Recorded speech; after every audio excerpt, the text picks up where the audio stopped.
పడినారన్నమాట. ప్రణయము కాదే, పరిణయమే. అతడు నా చేయి కట్టి కొంత దూరం నడిపించి తన భార్య స్వీకరించినాడే. భార్యగా స్వీకరించినాడా? చెయ్యి పట్ల చేపట్టినట్టే కదా. ఈ విషయం మీ తండ్రి గారికి తెలియదా? అసలు మహారాజు వారి అంతరంగము అభిప్రాయము తెలుసుకున్న కదా తండ్రి గారికి తెలుస్తా. అతను మనకి కనపడేటట్లు అతని అంతరంగము తెలియటట్టు అతడు వేటకై వచ్చినాడు. అవునా, ఇచ్చితే ఎట్లా ఉంటుంది అన్వేషిస్తూ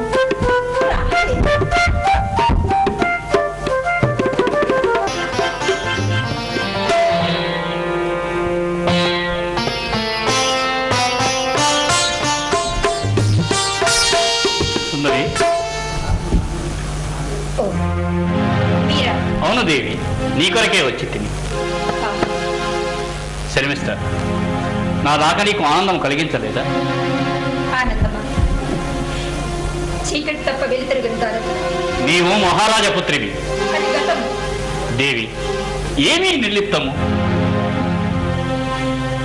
బానిసలకు హృదయం ఉండదు, అభిప్రాయములు ఉండవు. నీవు బానిసవేమి? నీవు నా ప్రేయసి, నా హృదయ సామ్రాజ్య పట్టమహిషివి. కాదు కాదు కాదు, నేను బానిసను. బానిసవా?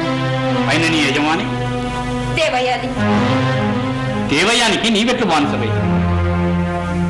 ఆవేశ ఫలితమున దేవయాని నేను బావిలో పడతోస్తునని కోపము కూలి తన తండ్రితో చెప్పి నన్ను తాను బానిసగా నడుచమని నా తండ్రి కాడ వాగ్దానం తీసుకుని ఆ క్షణము నుండి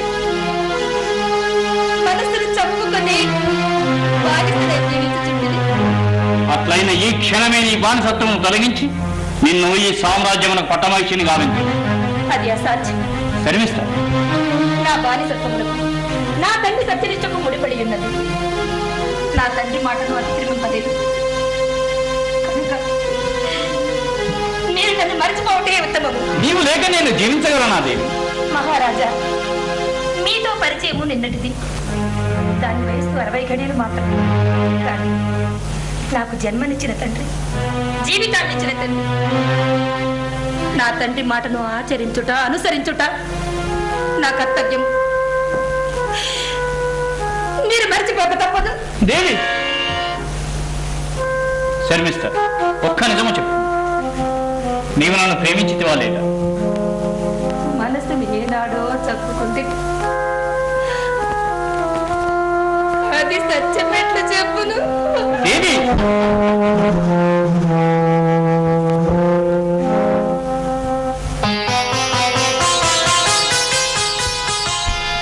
మహారాజా, ఓ దేవయ్య, ఈ గురికంతా మధురముగా ఉంది. మహారాజా, నిన్ను అన్వేషించు వచ్చింది. ఎందులో? సరస్సులే నా చేతే చెప్పించి సంతసింప ముచ్చటపడుతున్నారు కాబోలు. సరసమేమి సంతోషమేమి ముచ్చటలే. పరనారీ దర్శన స్పర్శనములు మాకు పాపతులు. అననాని, నేను మీకు అన్ని కాతనా? కాక దేవేరివా? దేవేరిని. దేవేరివా? అది కరపీడను గురించి పాణిగ్రహం చేసి సప్తపదిని అనిపించిన మీకు భార్యను కాక ఏమవుదును? కరపీడనము నుంచి పాణిగ్రహం చేస్తున్నా. బావి నుండి పైకి రాకున్నప్పుడు కరపీడనం చేసి పాణిగ్రహం నుంచి తరువాత మీతో కలిసి 7 అడుగులు నడిపించలేదా? అది యాదృచ్ఛికం. కానీ నాకు యథార్థమే కదా. అది సహాయమే కాని వివాహం కాదు. వివాహం అనగా సహాయం. మీకు సహాయుడనై సహచరుడనై సుఖ దుఃఖములో తోడుగా ఉండి సంసార జీవితంలో అనుభవించునని పురుషుడు స్త్రీకి చేయు ప్రమాణమే పాణిగ్రహం. యాదృచ్ఛికమైనను సహాయం చేసి సహచరులైతే దేవయాని,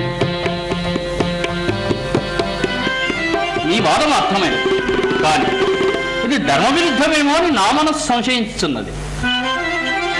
నీవు బ్రాహ్మణ కన్యవు నేను చూడ కథన కాళి వినిపించు క్షత్రియుండ ద్విజుడు క్షత్రియ పెళ్ళాడ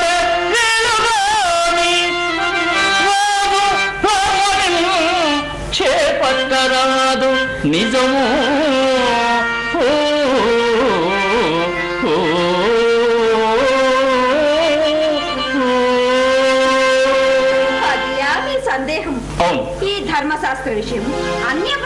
సామాన్యులకు వర్తించునే కానీ శాపగ్రస్తుడైన నాకు కాదు. తండ్రికి కురే